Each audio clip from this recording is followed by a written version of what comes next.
turn. We turn to the basic values of the country. Now, my dad today is out on a John Deere combine picking corn. And thank you for building those John Deere combines, and they're wonderful. They're a bit expensive, I want to say to you, as somebody that's there. I like them, they're nice. But I mention that because I was raised on that family farm in Parker, Kansas. What I'm talking about are those basic values that I grew up with on that farm. Hard work, family, faith, freedom. They're not radical notions. They are basic notions.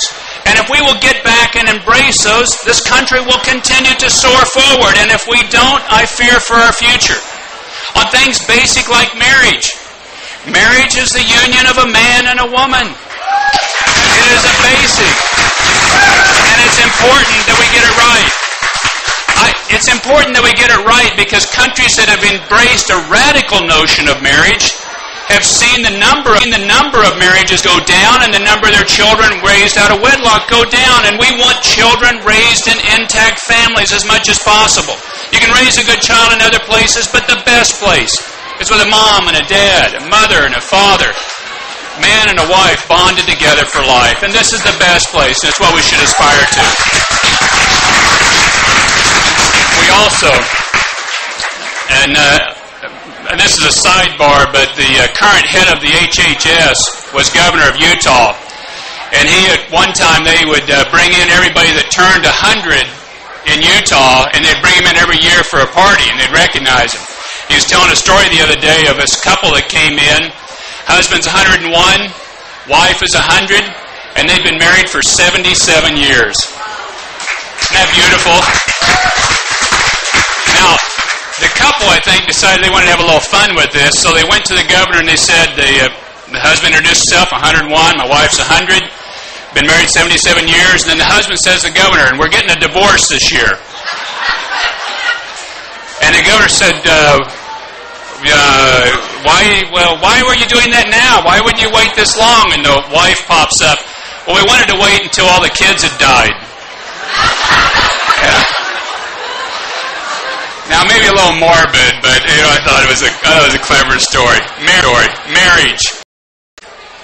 Life begins at conception.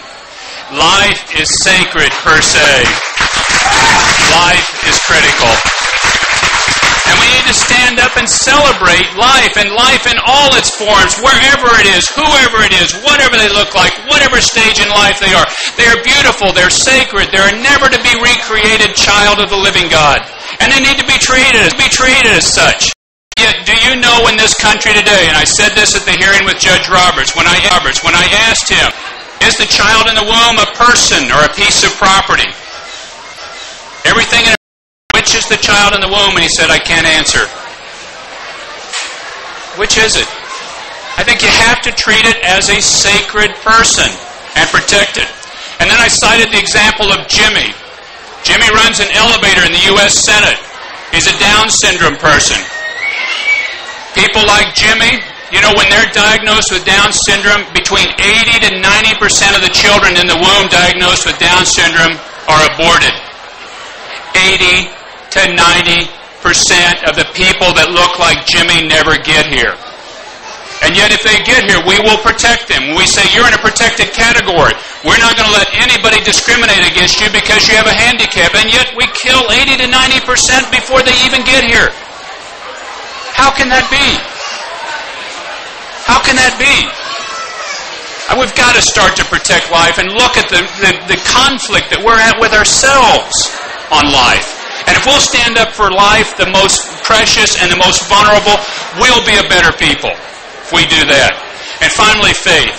I just think, folks, when we say the Pledge of Allegiance, one nation under God, I think that's what America is. Nation under God.